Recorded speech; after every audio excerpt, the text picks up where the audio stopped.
Quando eu falo Brasília, a nossa capital, qual é a primeira coisa que lhe vem à mente? Glória, orgulho, história ou corrupção, estatismo, burocracia?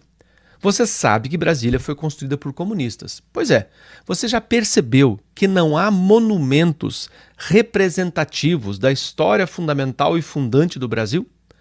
Brasília apagou a história do Brasil. Isso foi intencional, foi um projeto. Compare-se, por exemplo, com Washington, Distrito de Colômbia, não, claro, o estado de Washington, nos Estados Unidos. O Washington é repleta de monumentos que lembram a história americana. Aliás, o próprio nome, Washington, já é por si só um memorial à história americana, já que Washington lutou na Guerra da Independência e foi o primeiro presidente americano, claro. Washington, a cidade, foi construída para ser capital como Brasília, só que com a intenção de cultivar a história dos grandes homens que lutaram pelos valores daquela nação.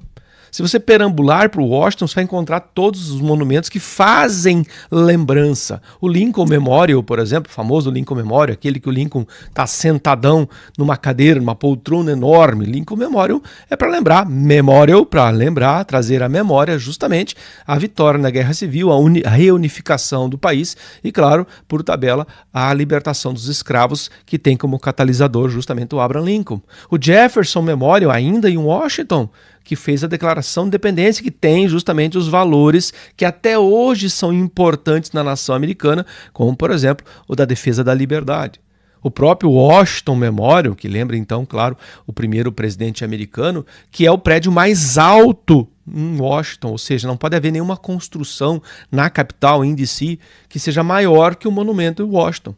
O próprio Washington, já que estamos falando dele, representa em si muitos dos valores que são transmitidos de geração a geração. Por exemplo, tem uma história muito famosa, um tanto quanto mitológica, mas o mito e o símbolo fazem parte do processo educacional, que é a história das cerejeiras de Washington. Já percebeu que em torno do lago Potomac é cheio de cerejeiras?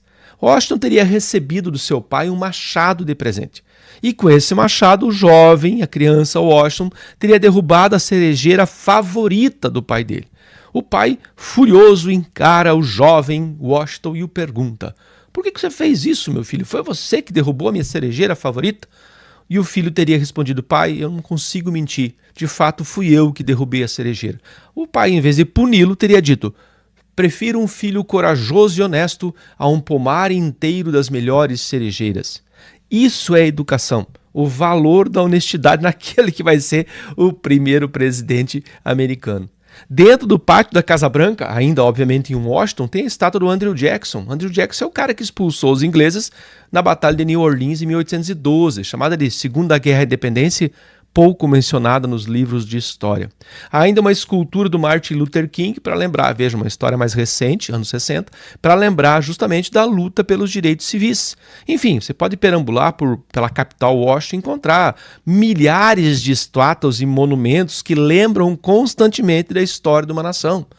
Isso torna as raízes daquela nação mais fortes, mesmo que os ramos precisem ser podados de vez em quando. Por exemplo, alguns desses heróis foram escravocratas, mas esse é um ramo ruim, esse é um ramo que pode ser extirpado. O valor fundante e fundamental, que é a luta pelos direitos, a luta pela liberdade, e esse é passado de geração em geração. Se você for para Londres, por exemplo, outra capital bastante histórica, Londres, só Londres, hein? Possui mais de 1.500 estátuas representando heróis e grandes líderes. Por exemplo, todos os anos, em novembro, salvo engano, segundo domingo de novembro, os ingleses comemoram o chamado Remembrance Day, Dia da Lembrança. Olha a conexão entre lembrança e história tão importante para que as próximas gerações recebam essa informação e sintam orgulho de suas raízes históricas.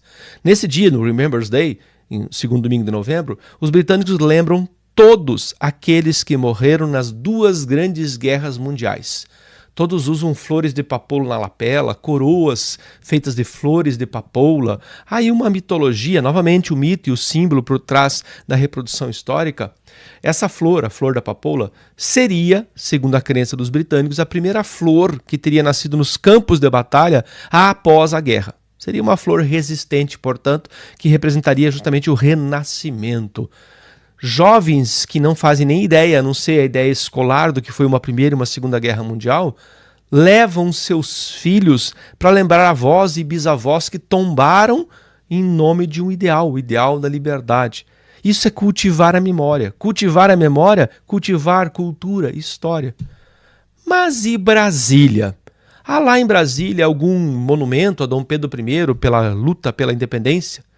Há por acaso uma estátua de Zé Bonifácio, o patriarca da independência? Há por acaso uma estátua à primeira governante mulher do Brasil? Seria Dilma? É óbvio que não. A primeira governante mulher do Brasil foi a Imperatriz Leopoldina, mulher de Dom Pedro I, por sinal. Ela dava ordens, inclusive, a um gabinete ministerial composto apenas de homens. Ela foi a primeira mulher a governar o Brasil, esposa de Dom Pedro I. Há, por acaso, essa com certeza deve haver, uma estátua à Princesa Isabel, a que seria Isabel I se nós tivéssemos tido um terceiro reinado, a libertadora, a redentora dos escravos? Não, não há. Há, por acaso, um monumento ao Machado de Assis, um mulato pobre que se tornou patrono da literatura brasileira? Há isso em Brasília? Há uma estátua ao Marechal Rondon, o grande desbravador do Brasil, a Osório, o general herói da Guerra do Paraguai, que mesmo ferido continuou lutando para mostrar aos seus soldados o valor daquela batalha. Há um monumento, uma homenagem ou eventos que lembram os expedicionários brasileiros da Segunda Guerra Mundial? Não, não há. O que há?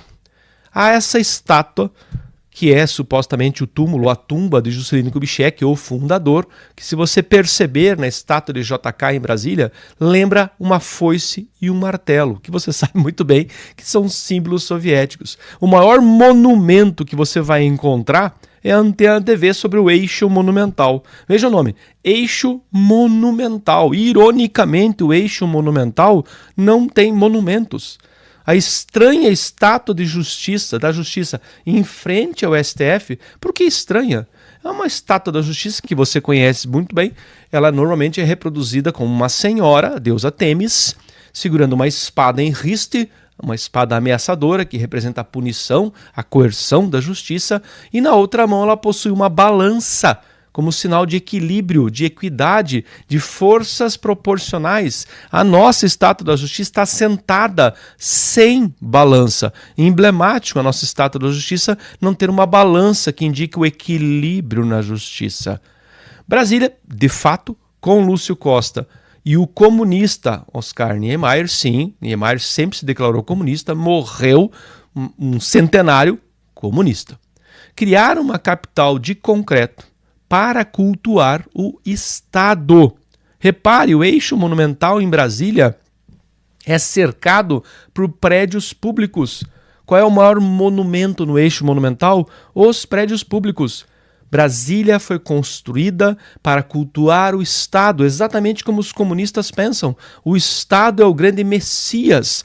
O Estado socialista conduzirá as pessoas ao Estado utópico comunista. O Estado é esse catalisador para supostamente chegar a essa utopia irrealizável, que na cabeça dos comunistas é possível, do mundo perfeito.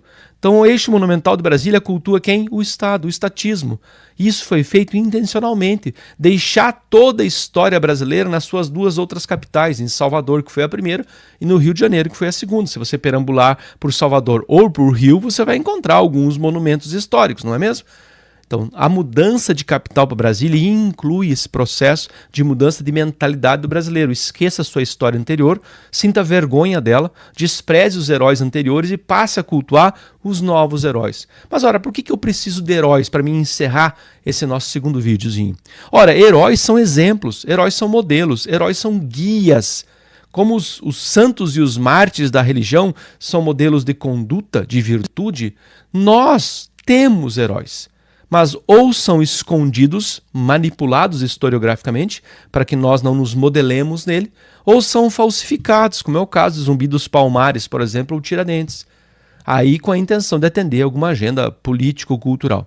Os heróis nos lembram de condutas reais, de problemas reais.